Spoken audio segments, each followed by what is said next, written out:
E aí, pessoal? Tudo pronto para mais um Deep Dive com a gente. Bora lá. Hoje, o tema é sinistro. A origem do mal. A gente vai mergulhar na Bíblia, é claro. É. Mas também vamos ter a visão do reverendo Sam Myung-un para comparar as coisas. Legal. O que será que rolou lá no começo dos tempos para dar origem a tudo de ruim que a gente vê por aí? É a figura de Satanás, né? O anjo caído. Isso. Sempre deixou as pessoas curiosas, Putz, como mano. um ser que era pura perfeição, tipo um anjo de luz, É, se transformou no símbolo máximo do mal. pois é, É um mistério que intriga a gente há séculos. com certeza. E a Bíblia, pelo menos, dá algumas pistas, né? Me explica uma coisa. Esse tal de Lúcifer Ah! era tipo o superstar lá no céu. Sem dúvida. Tipo, famoso. A Bíblia descreve ele como um querubim guardião, Sei. um anjo de alta patente, sabe? Aham. Próximo a Deus. Imaginação. Beleza. Inteligência, poder. Ele tinha tudo. Tinha tudo, uau. Mas, como se diz por aí, o poder corrompe, né? É verdade. E com Lúcifer não foi diferente. E o que foi que deu errado? Ele, É. tipo, pirou de vez. Queria dominar o mundo. Sei lá. A Bíblia fala bastante de orgulho e ambição desmedida. Hum, Lúcifer queria ser igual a Deus, governar os anjos, caramba. ter o controle de tudo. Em Isaías tem um trecho que fala sobre o desejo dele de subir acima das estrelas de Deus. Olha só. É como se ele quisesse tomar o lugar do próprio Criador. Que audácia. E essa rebelião toda? Teve briga no céu, teve espada, raio, explosão. Como foi? Olha, a Bíblia não dá muitos detalhes sobre a batalha em si, mas deixa claro que a rebelião do Lúcifer causou uma ruptura profunda na ordem divina, Entendi. tanto que Jesus, no Novo Testamento, menciona ter visto Satanás cair do céu como um raio. É, uma imagem impactante, né? Bem impactante. Meio dramática, mas acho que é preciso para mostrar que a coisa foi séria. E me fala uma coisa. Ele convenceu outros anjos a embarcar nessa loucura. Sim, a Bíblia menciona a queda de outros anjos que seguiram Lúcifer na revolta dele. Caramba. É como se a rebelião tivesse contaminado parte do céu, Não. criando uma espécie de guerra civil entre os anjos. Uma guerra civil.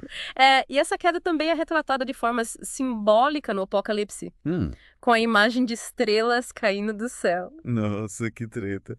E o reverendo Smoke que ele disse sobre essa história, a visão dele é parecida com a da Bíblia. E em alguns pontos, sim. Mas ele traz uma perspectiva bem interessante sobre a queda de Satanás. Legal. Ele conecta esse evento ao pecado original de Adão e Eva lá no Jardim do Éden. Peraí. A serpente que tentou Eva era o Lúcifer. Tipo, ele estava disfarçado. Exatamente. Veja só. Para o reverendo Moon, a serpente é uma representação simbólica de Lúcifer, que, movido pela inveja do amor entre Deus, Adão e Eva, decide seduzi-los e levá-los para longe de Deus. E como ele interpreta essa sedução? Foi só uma conversa ou rolou algo mais? Ele vê como uma queda espiritual. Eva, ao ceder à serpente, Certo. rompe com a pureza original e se afasta de Deus. Entendi. O reverendo Moon dá bastante ênfase aos aspectos simbólicos e relacionais dessa história, mostrando como o desejo desordenado e a quebra da confiança em Deus podem ter consequências devastadoras. Faz sentido? É como se ele trouxesse a história da queda para um nível mais pessoal, né? Mostrando como a gente também pode cair em tentação e se afastar do caminho certo. Exatamente. Comparar a visão bíblica com a do reverendo Moon é bem interessante. A Bíblia foca na rebelião cósmica de Lúcifer contra Deus. Um evento de grande escala com consequências universais. Já o reverendo Moon Sim, destaca o impacto da queda no nível pessoal, isso. mostrando como a desobediência a Deus pode afetar nossa relação com Ele e com os outros. Isso, com certeza. Faz sentido. São duas perspectivas diferentes, mas que se complementam. Totalmente. E uma mostra o lado épico da história, a outra, o lado humano. Isso. E ambas as narrativas convergem para a figura de Satanás como o grande antagonista. Verdade. Aquele que introduz o mal no mundo, seja pela rebelião direta, Sim. seja pela manipulação sutil dos corações humanos. E aí fica a pergunta. Essa queda de Satanás, esse evento lá do início dos tempos, tem alguma relação com o mal que a gente vê hoje em dia? Tipo, as guerras, a violência, a injustiça. Será que tudo isso é reflexo daquela rebelião primordial? Para o Reverendo Moon, a resposta é sim. Olha só. Mas para a gente entender melhor essa conexão, precisamos mergulhar um pouco mais fundo na visão dele sobre o impacto da queda na humanidade. Verdade. E é isso que a gente vai fazer na próxima parte do nosso Deep Dive. Nossa, acho que essa história vai ficar ainda mais interessante. Mas por hoje a gente fica por aqui. Voltem para a segunda parte para a gente continuar desvendando esse mistério. Combinado. E aí, pessoal? De volta para a segunda parte do nosso mergulho no lado obscuro da força. É isso aí. Na primeira parte, a gente viu como o queridão do Lúcifer, cheio de orgulho e ambição.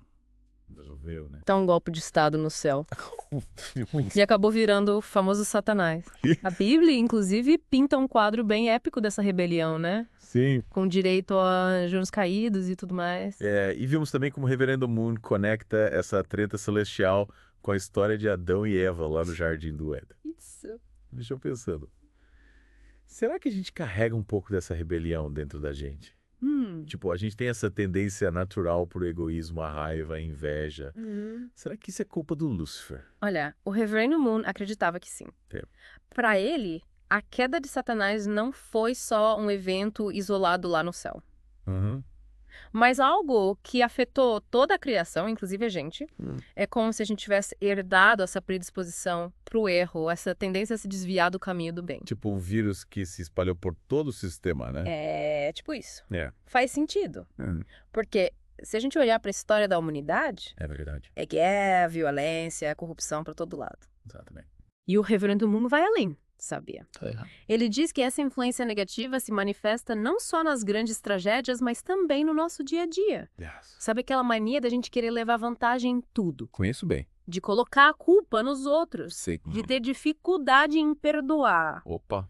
Pois é, o Reverendo Moon diria que esses impulsos egoístas, essa dificuldade em fazer a coisa certa, são reflexos da queda. Caramba. Da influência de Satanás em nossos corações. Sei. É como se a gente tivesse uma batalha interna constante entre o bem e o mal. Nossa, parece meio pesado isso. E qual é a solução? Se a gente já nasce com essa tendência pro erro, como escapar da influência do mal? A gente já reverter essa situação. Calma. Não precisa se desesperar. Ufa. O Reverendo Moon era um cara otimista e acreditava que a restauração era possível, sim. Que bom. Para ele, o primeiro passo é reconhecer o problema, sabe? Ter consciência de como essa influência negativa se manifesta em nós. Tipo fazer uma autoanálise, né? Olhar para dentro e identificar os pontos fracos. Essas áreas onde a gente mais cede à tentação. Isso aí. E depois, o caminho é buscar a transformação interior. Entendi. Desenvolver virtudes, como a humildade, o amor ao próximo, a compaixão. Fortalecer nosso vínculo com Deus através da oração, da meditação, do estudo da palavra. Seria com um processo de reeducação, né? Precisa aprender os maus hábitos e cultivar as virtudes, as qualidades que nos aproximam do bem. Exatamente. E essa transformação individual, segundo o Reverendo Moon, é a chave para a mudança social. Olha só. Ele acreditava que a mudança no mundo só acontece a partir da mudança em cada um de nós. Interessante. É como se a gente irradiasse essa energia positiva, contagiando as pessoas ao nosso redor. Legal. Essa ideia de que a transformação pessoal é a base para a construção de um mundo melhor. Mas me diz uma coisa. Qual o papel de Jesus nessa história toda? Ele entra em cena para nos ajudar nesse processo de restauração. Com certeza. Para o Reverendo Moon, Jesus é a figura central nesse processo de redenção. Ele é o modelo perfeito de amor altruísta. A personificação do amor de Deus em sua forma mais pura e poderosa. Mas para a gente entender melhor o papel de Jesus nessa história, vamos ter que mergulhar um pouco mais fundo. Eita, acho que esse papo vai render ainda mais. Mas vamos deixar o suspense no ar por enquanto. Na terceira parte, a gente volta para desvendar o mistério da redenção e o papel de Jesus nessa saga toda. Até lá. Calma, pessoal. De volta para a última parte da nossa saga aqui, no The Deep Dive. É isso aí. Já desvendamos a queda de Satanás, vimos a treta que rolou no céu, entendemos como essa história toda impacta a nossa vida. Mas e aí, qual é o papel do bonitão de Jesus nessa história toda? Chegamos no ponto crucial da nossa conversa. Lembra que nas partes anteriores a gente falou sobre como a queda de Satanás nos deixou vulneráveis ao mal? Sim. E que para reverter essa situação, a gente precisa buscar a transformação interior através do amor altruísta. Sim, essa ideia de que o amor de verdade tem o poder de curar as feridas do passado, de nos reconectar com Deus e de transformar o mundo. Mas como Jesus entra nessa história? Ele seria tipo um coach de amor altruísta. Boa pergunta. Para o Reverendo Moon, Jesus é muito mais que um coach. Ele é a personificação do amor altruísta. Modelo perfeito que a gente deve seguir. É como se ele fosse a resposta de Deus ao desafio lançado por Satanás. A luz que veio para iluminar a escuridão da queda. Entendi. Mas como ele fez isso? Qual foi a estratégia do cara? Distribuiu panfletos de autoajuda, fez palestras motivacionais. Nada disso. Jesus foi muito além das palavras. Ele viveu o amor altruísta na prática.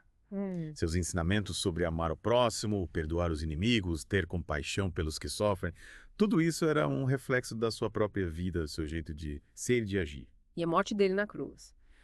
O que o Reverendo Moon diz sobre isso? Parece meio contraditório, né? Um cara que pregava o amor acabar morrendo de um jeito tão brutal. Pois é, mas para Reverendo Moon, a morte de Jesus na cruz foi o ápice do amor altruísta. Caramba! Foi a prova máxima de que ele estava disposto a dar a vida pelos outros, a se sacrificar para que a humanidade tivesse uma nova chance. E como ele interpreta a ressurreição de Jesus? Seria tipo um final feliz para a história. Sim, para Reverendo Moon, a ressurreição é a vitória definitiva do bem sobre o mal. Uau! A prova de que o amor é mais forte que a morte. É como se Deus estivesse dizendo, olha só, o caminho do amor é o caminho certo e eu estou aqui para garantir que ele prevaleça. Que mensagem poderosa. E qual a lição que a gente tira disso tudo? Qual o recado do Reverendo Moon pra gente? Ele nos convida a seguir os passos de Jesus, a colocar em prática os seus ensinamentos, a nos tornarmos instrumentos do amor altruísta no mundo. Legal. É como se ele dissesse, a luta contra o mal continua, mas agora vocês têm um manual de instruções. O exemplo a seguir. A força do amor para vencer. Então a gente não precisa ficar esperando o milagre cair do céu. A responsabilidade pela mudança está em nossas mãos. Exatamente. A gente precisa se mexer, colocar a mão na massa, transformar o nosso cantinho do mundo através de pequenas atitudes de amor, de compaixão, de perdão. Verdade. E quem sabe um dia a gente consiga construir um mundo onde a paz, a justiça e a fraternidade sejam a regra e não a exceção. Que lindo. Acho que essa é a mensagem perfeita para encerrar o nosso mergulho de hoje. A gente começou explorando as trevas da queda. Mas terminamos iluminados pela luz da esperança. Pela certeza de que o amor pode vencer qualquer obstáculo. Com certeza. E você, ouvinte, o que achou da nossa aventura? Esperamos que tenha sido um mergulho profundo e inspirador. A gente se vê no próximo episódio do The Deep Dive. Até mais.